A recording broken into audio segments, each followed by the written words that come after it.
Welcome everyone. Today we are going to be discussing a book that I just recently finished. It's called Lynne Cox's Open Water Swimming Survival Manual, written by Lynne Cox. Now just imagine this, that you have worked super hard to get to the point where you are ready to tackle open water swimming. You put in the hours and you have put in the time. Now this is the best time. So you decide, okay, I'm going to swim in open water, maybe a mile. So you selected a location that you want to swim in. You decide to get into the car and drive to that location. When you get to that location, you hear the waves crashing, you hear the water, and you hear the sound of nature, and you feel like this is the opportunity. So you get to the beach and you put on your bathing suit, and then you approach the water. You hear the waves crashing, and you hear the seagulls up in the sky. But just when you're about to enter the water, you step on something crunchy and painful. You stepped on a stingray.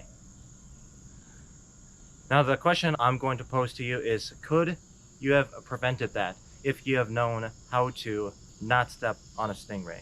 Could you have prevented an injury? The more pressing question is, would you bet your life on this book, Open Water Swimming Manual, written by Lynne Cox? This is probably Lynne Cox's most famous book out of all the plethora of books that she has written. Now I've stumbled upon this book by accident. I was reading another open water swimming book when I saw Lynne Cox's book appear in the recommended area of Amazon. Now, some of you may or may not know who Lynne Cox is. Lynne Cox, is probably one of the most famous and one of the greatest open water swimmers of the 21st century. She has probably broken more records and has swum in more lakes and oceans than anybody else in the world. When I say that she is one of the best open water swimmers there is, I am not joking. She has broken world records when she was 14, and she has swam in Antarctic, the Arctic, all of the oceans, and have swum the English Channel and the Catalina Channel and a plethora of other very difficult endurance swims. So that's why this book in particular really drew my attention. If this book is what Lynne Cox would use to train for her swims, then it must mean that it's pretty good. So for those people who may not necessarily read this book, I will give a general overview of the book. So this book is divided into multiple sections, each pertaining to a specific skill set. So if you are more of a novice swimmer, you will read the first third of the book.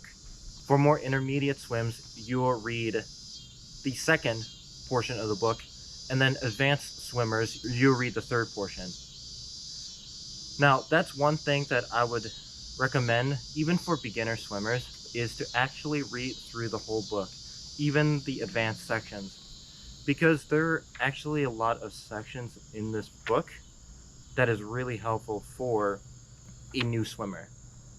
So the first section is primarily introduction.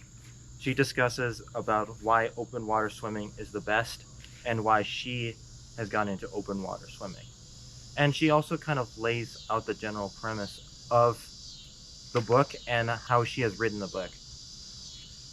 Because this book has been written by multiple people besides Lynne Cox. She's the main author of the book. However, she has gotten advice from Navy SEALs and from scientists. So the first part is introduction. The second part is essentially an introduction to the idea of concept of open water swimming. So how do you find a place that is safe to swim? How do you determine whether a place is safe to swim? And once you've found a place that you can swim, how do you design a program and find a coach that is willing to help you master open water swimming? So that is basically the first portion of the book. The second portion of the book is more for intermediate swimmers. However, like I said, depending on who you are, you may actually benefit from the middle section, even if you're a beginner. The middle section discusses a little bit more in depth about different types of open water swimming and how do you build your open water swimming team. So, beginning of the intro section talks about ice swimming and how to swim in extreme cold or extreme heat. Then, after that, she talks about how to enter and exit the water. And then, after that, she talks about how to build a swimming team, like which people you need, how do you train them to handle certain unexpected life incidents that may happen while you're open water swimming, and how do you interview and recruit your team. One of the biggest themes of this book is the idea of planning for the unexpected and planning as a team. The two core values of this book is when something bad happens while you're open water swimming, how do you deal with that? Because the last thing that you want to happen is to panic in the middle of the Atlantic. That's the last thing you want to happen. So this book discusses about how to identify risks and how to prevent risks in the first place.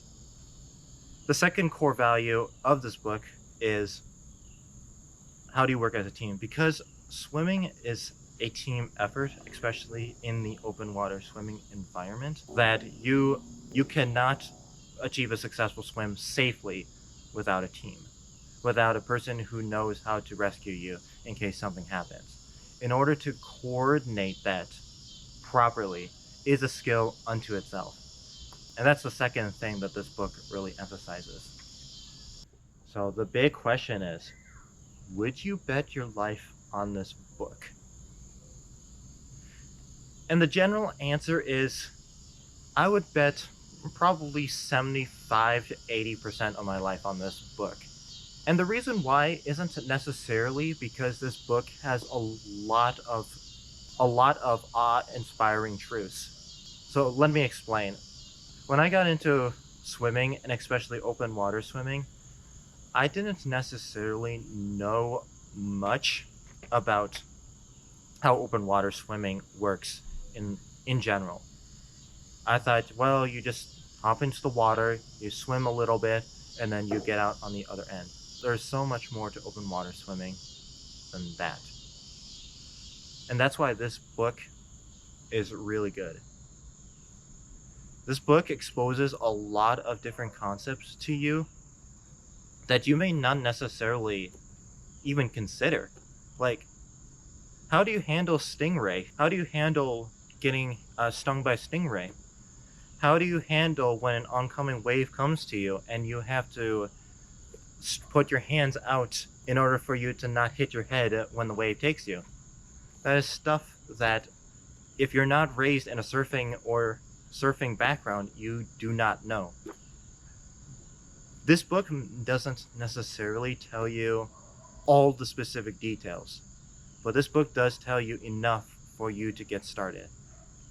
And that's why I would say that this book, even if you're a beginner, even if you are advanced, I would still highly recommend you picking this up, because there might be stuff in here that you do not know. And if you don't know it and it's life or death, it's better to sit down and read a book for a few days than risking your life on something that you may or may not know. So what do I like about this book?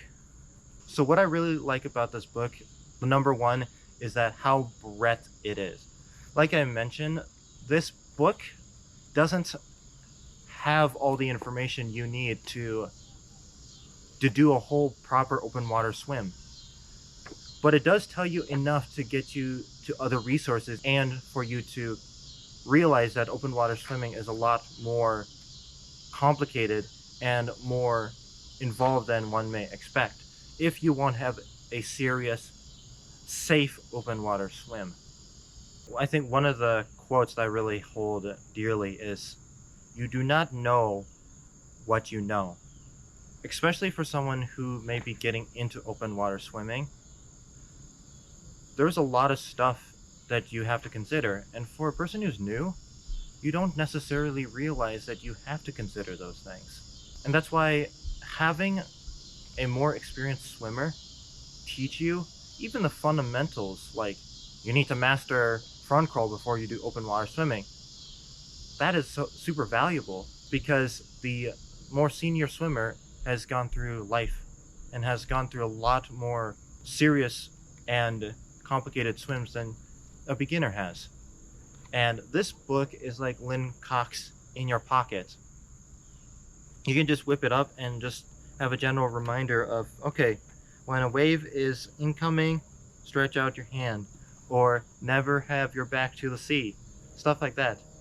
Might be basic fundamentally, but for a new swimmer, very invaluable. Another thing why I really like this book a lot is that, why I like this book a lot is that it teaches a lot of good values from trained professionals early on in the book, especially when you are a new swimmer and the early parts of your swimming is the most valuable time. Having a solid foundation and fundamentals is really important. As I've mentioned previously, this book really emphasizes teamwork and risk management. This book, although written by Lynne Cox, has also been greatly influenced by Navy SEALs. Lynne Cox has observed Navy SEALs training in the open water environment and have spoken with real Navy SEALs on how they train. And I think that's really valuable because in the military in general, teamwork is heavily emphasized. And why teamwork is really important is that it's an overarching concept that can be applied to multiple parts of your life. If you understand the power of teamwork and understand how to lead a team properly, you can do so much more than being alone. If you want to start a business, you'll have to understand teamwork. If you want to be in a band, start a band, you will have to understand teamwork. If you want to swim the English Channel, you have to understand teamwork. Teamwork, in my opinion, is kind of like a wave. One small little swish of water doesn't do much. But if you take those smaller swishes and you smash them together and then smash millions of them together, it becomes a giant wave that holds a lot of power. That's what teamwork and unity is like. One individual person cannot swim 24 hours or even 12 hours in the English Channel alone. But with a team of people on the same mission, they can swim 3 days. It's the same concept. And the second core value that this book really emphasizes is risk management. Now, I don't know if you're like me, but I'm pretty averse to risk, which is a good thing and a bad thing. But I know a lot of other people who are more willing to take risks, take life-altering risks that can end in serious consequences if something wrong were to happen. A lot of people don't understand truly the concept of risk management, in that in risk management, you have to plan all of the possibilities of something going wrong and having a mitigation process. For many folks, not all people, but for many, they will just see water and then will jump in. Now, if you're an advanced swimmer, you can kind of get by with that because you have a lot of experience. But I'm aiming towards more of the newer folks, the people who are getting into open water swimming. If you are getting into open water swimming, you do not want to just jump in. That's breaking the first rule of risk management, is not considering your risks. Is the water clean? Can you swim in the water? What is the sea life like in the water? Are there any tides? Do you have to worry about any waves or sudden current changes? Those are all things that you have to consider in risk management before you start swimming.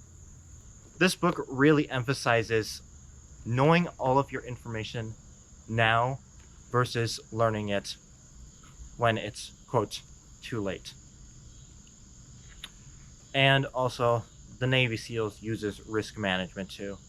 And they are the top elite force in the United States. So, if the Navy SEALs are using risk management for operations that, to be honest, probably more dangerous than open water swimming, I think they may have something right. Now, it's not always sunshines and unicorns when it comes to books. There are things that I wish this book could be improved. The first one is, it's kind of a double-edged sword. I really like how this book is very breathful. It has a lot of good information, but I wish she would dive into a little bit more on certain topics. Like when she was discussing about tide tables, on how you're supposed to look at tide tables before going to the beach. I wish she would have provided an example of a tide table and gone through how to read one properly. I feel like that could have been really, really helpful for someone who's reading this book. Now, you can go online and watch videos or read on how to read a tide table, and I might actually upload a video on how to read one. But just having one inside of this book probably would have made this book 200% more awesome. And there's some other examples that she kind of just briefly mentions it, but doesn't necessarily go too much into detail, which is understandable because this book is already like 400 pages, but it's just a nicety. Now, a fair warning, this book was originally written like a decade ago. I think roughly around like 2015 the last time I checked. Don't quote me on that. I probably am wrong. But this book was written a decade ago. So some of the information in this book may be a little outdated. One particular part in the beginner section where she's talking about swimming technique, she mentions using the S-pole technique. Now, back a while ago, a decade ago, the S-pole technique where you have your arm and then you make a S pole in the water, that was originally the technique that swimmers would use. But now in modern day swimming, we use the power diamond technique where we pull in a straight line with a high elbow position. This book doesn't talk about power diamond technique. It's the S pole. It's not entirely a gripe, like a serious gripe I have, because it was written a while ago and it doesn't necessarily impact the swimming as much. But for a newer swimmer who may not understand the difference between the S pole and the power diamond, it's something to be on the lookout for, that some of the information in this book may be a little outdated and modern techniques may improve the efficiency of your swim. So, who would I recommend this book to? I would recommend it to any beginner/intermediate open water swimmer or a swimmer who wants to get into open water swimming. Open water swimming is a totally different beast. There's a lot of really, really, really awesome things you can do open water swimming. However, there is some preparation and some knowledge that you need that you may not receive. That's why this book is a really good supplement to your swimming repertoire of knowledge. When you read page 1 and you finish to like half of the book, you will have enough information to build a solid foundation for your open water swimming. It may not necessarily get you all the way to becoming a channel swimmer, but it will give you enough information so that you can build a workout and a team that will ensure safety and an enjoyable experience. The second audience of people that I would recommend this book is for people who are pool swimmers and want to get into open water swimming. Open water swimming is very different than pool swimming. You use the same techniques to a certain degree in open water swimming, but there's a lot of other things you have to be knowledgeable about. Like, how do you determine whether you're swimming in a straight line?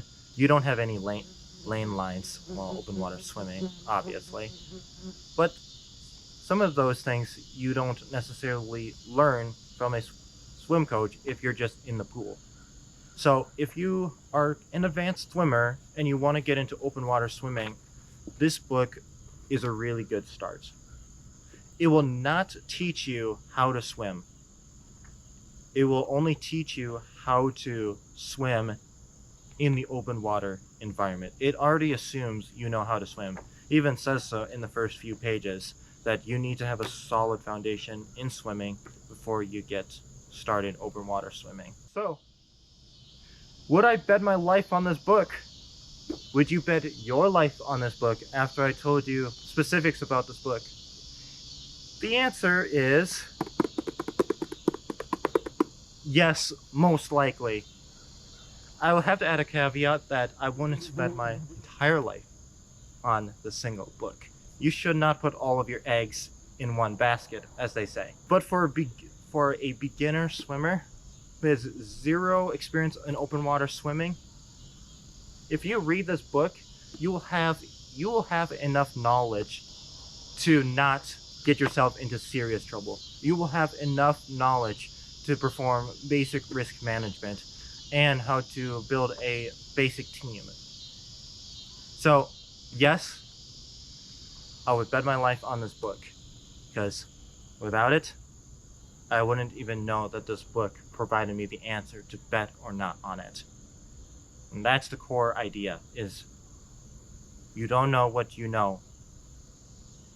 Even if this book is basic, just reading it may give you enough information to make you a better swimmer. And that is all about regarding this book. If you're a beginner open water swimmer or intermediate, or you are an advanced pool swimmer and want to get into open water swimming, this book is for you.